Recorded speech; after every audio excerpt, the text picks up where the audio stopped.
Praise the lord. ఈ సాయంకాలపు వేళ దేవుడు నీకు ఇస్తున్న వాగ్దానము ఇర్మియా గ్రంథము 3వ అధ్యాయము 22వ వచనం. భ్రష్టులైన బిడ్డలారా తిరిగి రండి, మీ అవిశ్వాసమును నేను బాగు చేసేదను. ఇక్కడ దేవుడు ఏం చెప్తున్నా అంటే, చాలామంది విశ్వాసంలోకి వచ్చారు, దేవుని నమ్ముకున్నారు.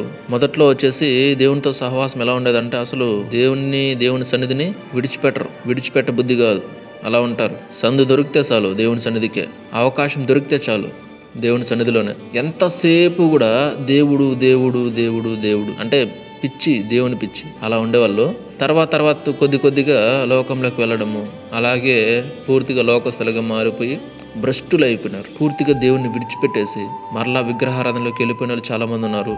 అసలు ఏముందిలే అన్నట్టుగా వాళ్ళు ఇష్టానుసారంగా ప్రవర్తించే వాళ్ళు చాలామంది ఉన్నారు.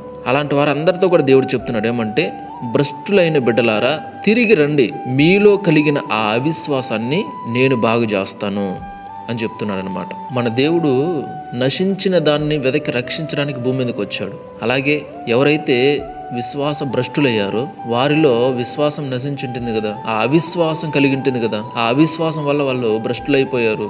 ఆ అవిశ్వాసంతో ఉండే వాళ్ళని కూడా ఆయన వెతుకుతున్నాడు. ఆ అవిశ్వాసంతో ఉండే వాళ్ళు కూడా ఆయన పిలుస్తున్నాడు, నా దగ్గరికి రండి, మీలో అవిశ్వాసం కలిగింది, మరలా మీరు తిరిగి లోకంలోకి వెళ్ళిపోయారు, తిరిగి మరలా లోకపు మత్తులో పడిపోయారు, సరే పర్లేదు, సరే నా దగ్గరికి రండి, మీరు భ్రష్టులు అయిపోయినారు కాబట్టి తిరిగి నా దగ్గరికి వచ్చారంటే మీ అవిశ్వాసాన్ని నేను బాగు చేస్తాను, బాగు చేసి మరలా మీలో విశ్వాసాన్ని పుట్టిస్తాను, విశ్వాసపు శక్తిని మీకు ఇస్తాను, మీరు మరలా ఈ లోకాన్ని విడిచిపెట్టి భ్రష్టత్వాన్ని విడిచిపెట్టి నా యొద్దకు వస్తారు, మరలా మీరు తిరిగి రక్షణలోకి వస్తారు అని చెప్పి ఆయన పిలుస్తున్నాడు అనమాట. ఈ మాటలు వింటున్నవారు ఎవరైనా సరే ఈ సాయంకాలపు వేళ దేవునికి లోబడి ఆ భ్రష్టత్వాన్ని విడిచిపెట్టండి, దేవుని దగ్గరికి రండి. ఆయన పిలుస్తున్నాడు కాబట్టి ఆయన పిలుపుకు మీరు లోబడినట్లయితే మీలో కలిగిన ఆ భ్రష్టత్వాన్ని, మీలో కలిగి ఉన్న ఆ అవిశ్వాసాన్ని ఆయన బాగు చేస్తాడు. బాగు చేసి మీ జీవితాన్ని నూతనపరుస్తాడు. మీ అవిశ్వాసాన్ని దేవుడు మార్చేసి పరిశుద్ధపరిచి విశ్వాసంగా మారుస్తాడు. నూతన విశ్వాసగా నిన్ను మార్చి ఆయన నిమిత్తం ఆయన వాడుకుంటాడు. Praise the lord.